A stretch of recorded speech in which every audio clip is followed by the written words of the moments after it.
Juan, 16 na kabanata. Sinabi ko ito sa inyo, upang huwag ninyong talikuran ang inyong pananalig sa akin. Ititiwalag kayo sa mga sinagoga. Darating ang panahon na ang sinumang pumatay sa inyo ay mag-aakalang naglilingkod siya sa Diyos. At gagawin nila ito sapagkat hindi nila ako kilala ni ang Ama. Subalit sinabi ko na ito sa inyo upang kapag dumating na ang oras na gagawin na nila ang mga ito, maaalala ninyo ang sinabi ko sa inyo tungkol sa kanila. Hindi ko ito sinabi sa inyo noong una sapagkat kasama pa ninyo ako. Ngunit ngayoy pupunta na ako sa nagsugo sa akin, at wala ni isa man sa inyo ang nagtatanong kung saan ako pupunta. Ngayon, sinabi ko na sa inyo, lubha naman kayong nalungkot. Subalit sinasabi ko sa inyo ang katotohanan. Ang pag-alis ko'y sa ikabubuti ninyo, sapagkat hindi paparito sa inyo ang patnubay kung hindi ako aalis. Ngunit pag-alis ko, isusugo ko siya sa inyo. Pagdating niya, ay kanyang patutunayan na mali ang mga taga-sanlibutan tungkol sa kasalanan, tungkol sa katwiran, at tungkol sa paghatol ng Diyos. Patutunayan niya ang tungkol sa kanilang kasalanan, sapagkat hindi sila naniwala sa akin. Patutunayan niya ang tungkol sa katuwiran, sapagkat ako'y pupunta sa Ama at hindi na ninyo makikita. At ang tungkol sa paghatol ng Diyos, sapagkat hinatulan na ang pinuno ng sanlibutang ito.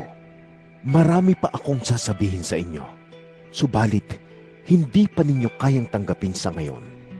Ngunit pagdating ng Espiritu ng katotohanan, papatnubayan niya kayo sa buong katotohanan, sapagkat ang sasabihin niya ay hindi mula sa kanyang sarili, kundi ang kanyang narinig, at ipahahayag niya sa inyo ang mga mangyayari sa hinaharap. Pararangalan niya ako, sapagkat tatanggapin ng Espiritu mula sa akin ang ipahahayag niya sa inyo. Ang lahat ng sa Ama ay sa akin. Kaya ko sinabing tatanggapin ng Espiritu ang mula sa akin at ipahahayag niya ito sa inyo. Kaunting panahon na lamang at hindi na ninyo ako makikita. At pagkaraan ng kaunti pang panahon, ako'y inyong makikitang muli. Nag-usap-usap ang ilan sa kanyang mga alagad.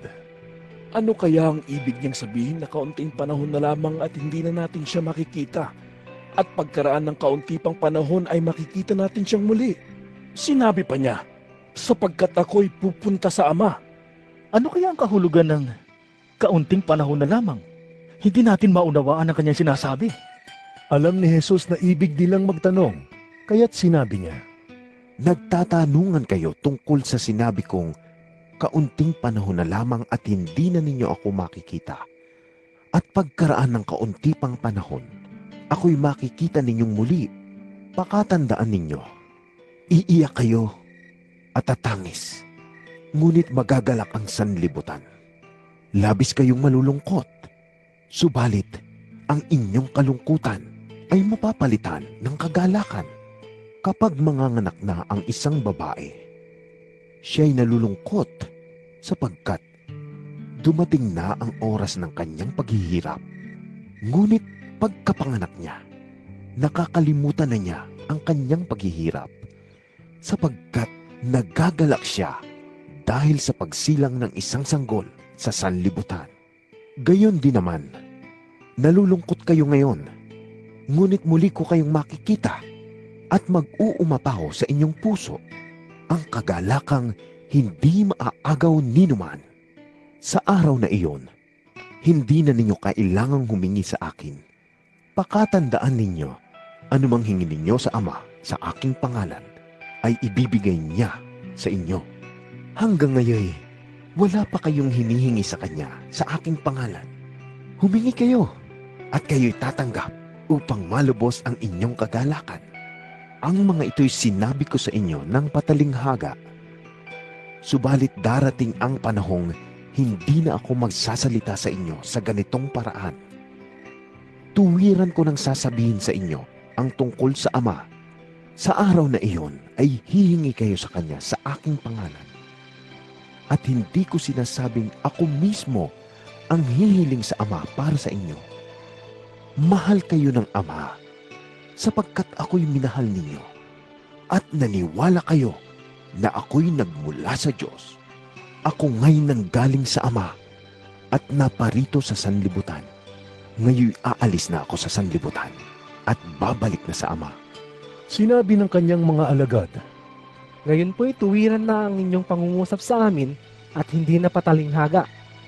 Ngayon, alam na po naming alam ninyo ang lahat ng bagay at hindi na kailangang tanungin pa kayo ni numan. Dahil dito, naniniwala po kami na kayo'y mula sa Diyos. sumagot si Jesus. Talaga bang naniniwala na kayo? Darating ang oras at ngayon na nga na magkakawatak-watak kayo. Magkakanya-kanya kayo ng lakad at iiwan ninyo ako. Gayunmay, hindi ako nag-iisa sapagkat kasama ko ang Ama. Sinabi ko ito sa inyo upang sa inyong pakikipag-isa sa akin ay magkaroon kayo ng kapayapaan. Magdaranas kayo ng kapighatian sa sanlibutan ito. Ngunit tibayan ninyo ang inyong loob na pagtagumpayan ko na ang sanlibutan.